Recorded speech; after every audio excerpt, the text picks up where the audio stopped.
Hello and welcome to Indus News. Live from Islamabad, I'm Naila Shuja and these are the headlines.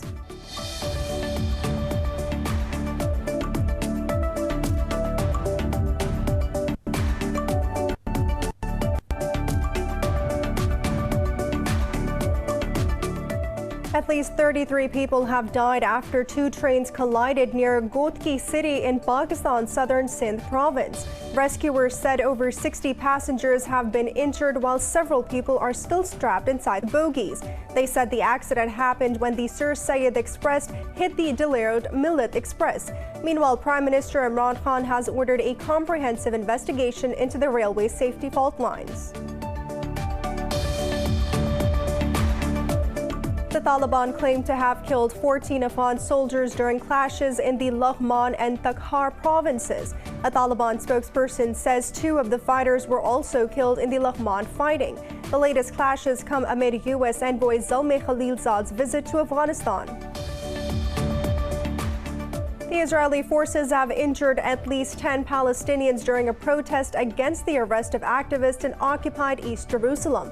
The Palestine Red Crescent Society said the occupying troops used rubber bullets and stun grenades against the protesters. Later, the Israeli police released Palestinian activist Mona al-Kurd but summoned her brother Muhammad al-Kurd.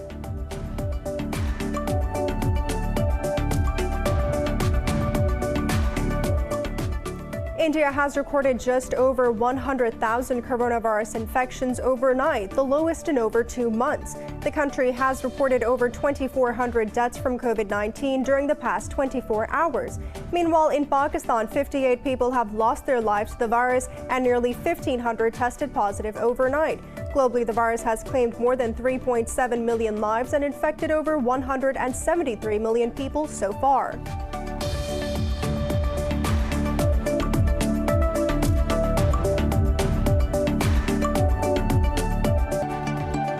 For more news in detail, stay tuned. We'll be right back after a short break.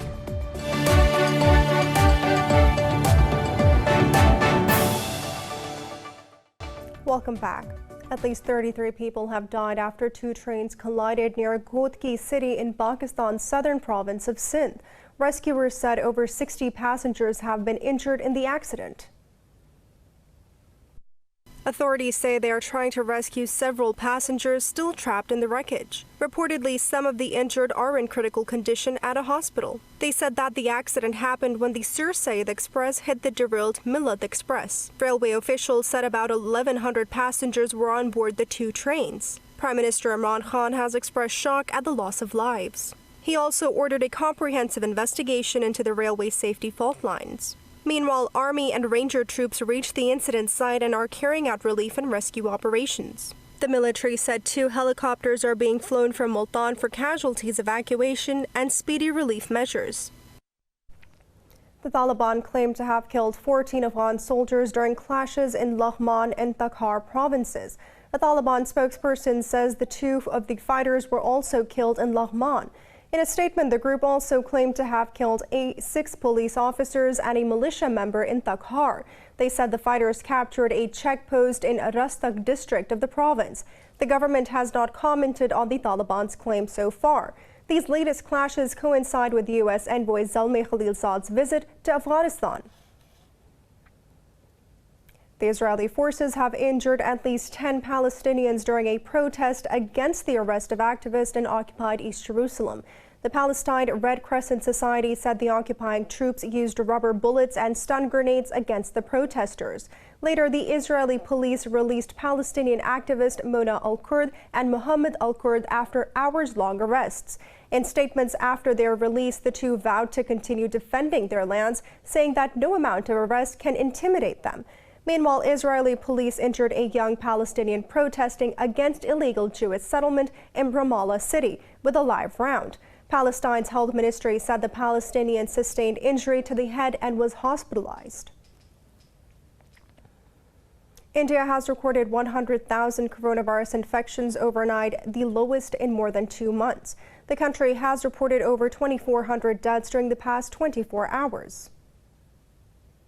Cases in India is now approaching 29 million, with nearly 350,000 fatalities. Government data shows vaccine inequity is worsening in the country. Urban Indians are getting COVID-19 shots much faster than the hundreds of millions living in villages. Taiwan says it will extend the lockdown for another 2 weeks and schools will remain shut until summer vacation. In Latin America, Brazil has reported 873 deaths and nearly 40,000 new cases overnight. Meanwhile, Australia's Victoria State has registered its biggest rise in local COVID-19 cases in nearly a week. Authorities reported 11 new cases, up from just a 2-day earlier. Globally, the virus has claimed more than 3.7 million lives and infected 173 million people so far. In Pakistan, coronavirus has claimed 58 more lives over the past 24 hours. The health ministry says the death toll has surged to 21,323. It said the virus infected nearly 1,500 people overnight. The number of confirmed cases is approaching 934,000. There are over 47,000 active cases in the country at present. Just over 3,200 of them are critical. The countrywide positivity rate remains below 4% for the 7th straight day. The leader of the Nigerian militant group Boko Haram, Abubakar Shekau, has reportedly killed himself. A rival militant group said Shekau died after blowing up explosives on himself after a battle. ISWAP leader Abu Musab al-Barnavai said that the group offered Shekau a chance to join them, but he preferred humiliation. Reportedly, the warlord died when ISWAP attacked Boko Haram's positions in the northeastern Sambisa forest. Shekau was also reported dead last month. Neither Boko Haram nor the Nigerian government has confirmed his death. Turkey says it has neutralized a senior Kurdistan Workers' Party official at a refugee camp in northern Iraq. In a tweet, President Recep Tayyip Erdogan said Salman Bozkır was the head of PKK at Mahmur refugee camp. Erdogan warned that Ankara will not allow the group to use the camp as an incubator for terrorism. This is the first Turkish confirmation of an airstrike on the camp after a week after Erdogan implied the attack. Last week, the U.S. warned that any attack targeting civilians at Mahmur camp would contravene international law.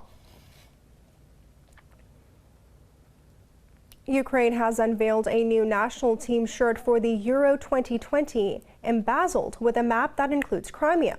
Moscow considers the peninsula part of Russia, but it is internationally recognized as part of Ukraine. The front of the yellow shirt shows the borders of Ukraine in white. A slogan at the top of the back reads, "Glory to Ukraine." Inside the shirt is a slogan that declares glory to the heroes. In comments carried by Russian state media, a lawmaker called the design illegal and a political provocation. Foreign Ministry spokesperson Maria Zakharova said that on social media that the slogans echo a German Nazi rallying cry. The UK and the EU are set to hold talks on a part of the Brexit deal that governs trade with Northern Ireland. It's now time for a short break. Stay with us.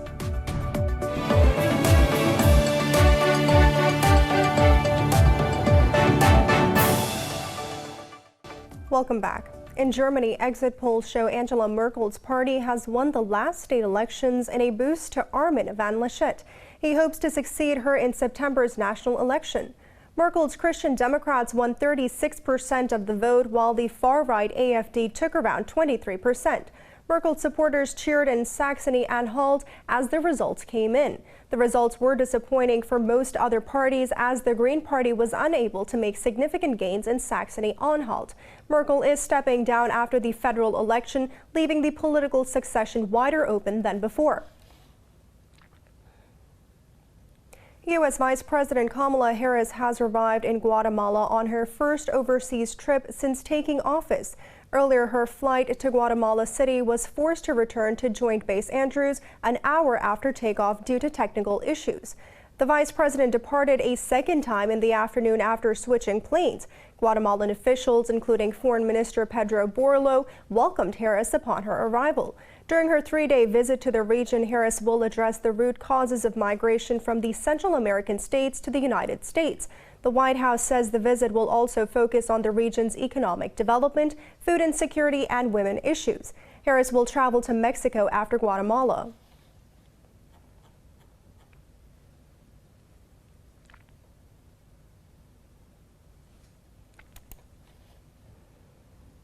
Thousands of Canadians hit the streets to call for government action over the residential school system.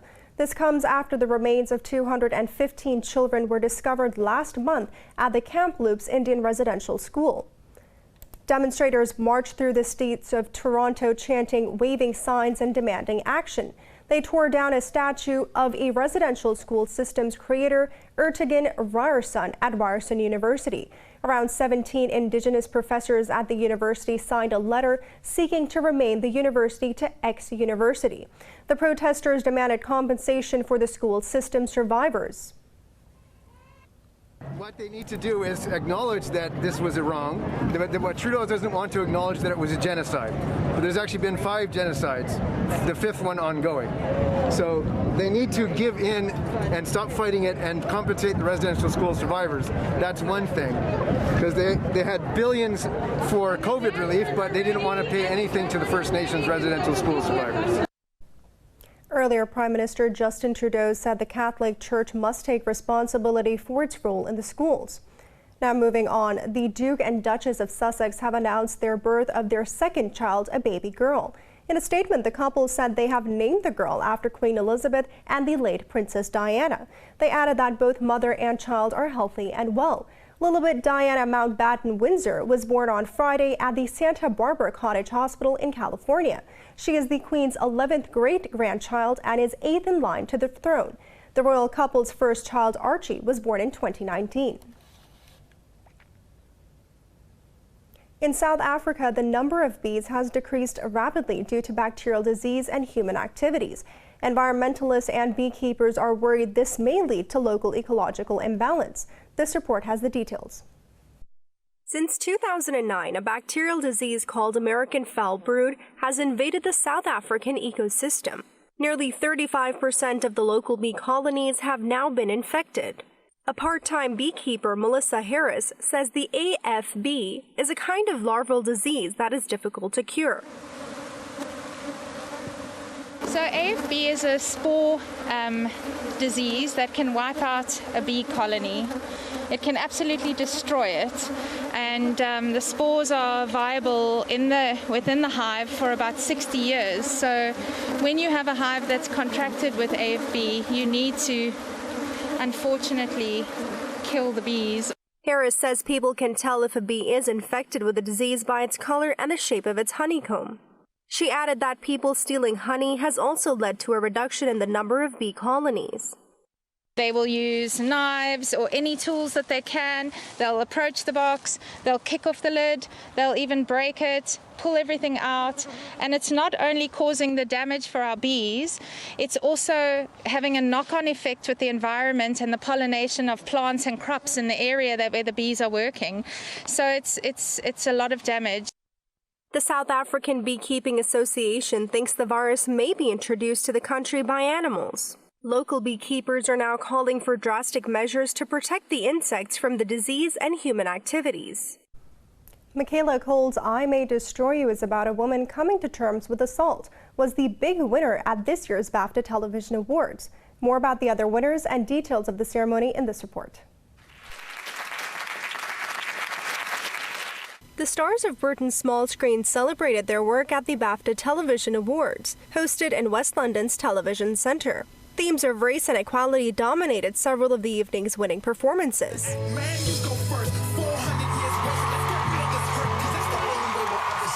Michaela Cole, the star and creator of drama series I May Destroy You, was the big winner of the night. She took home the awards for the leading actress and best miniseries. I want to dedicate this award to the Director of Intimacy, Rita O'Brien. Thank you for your existence in our industry, for making the space safe, for creating physical, emotional and professional boundaries so that we can make work about exploitation, loss of respect, about abuse of power, without being exploited or abused in the process. Irish actor Paul Mescal was named Best Actor for his portrayal of Connell in the hit TV series Normal People. The Supporting Actor prize went to Malachi Kirby for his role in Small Axe. Meanwhile, Raiki Ayola won the award for the Best Supporting Actress for her role in namesake film Anthony. Thank you so much, BAFTA. Thank you for voting. Ladies, I'm really honoured to be in your company. I'm so honoured to be in your company, every one of you. Thank you for thrilling us with your performances. Many nominees attended the awards in person at the London ceremony, with indoor gatherings now allowed in England following a partial lifting of lockdown.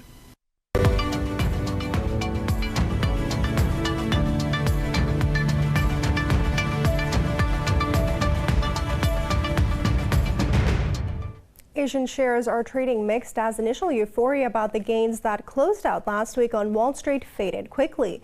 Japan's benchmark Nikkei 225 gained 0.3% in early trading. Australia's S&P ASX 200 lost gains earlier, inching down to 0.1%. South Korea's Kospi added 0.1%.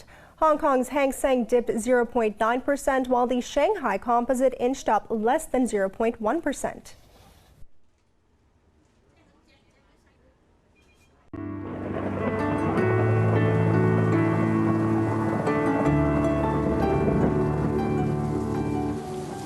It's now time to take a look at the weather updates from around the world.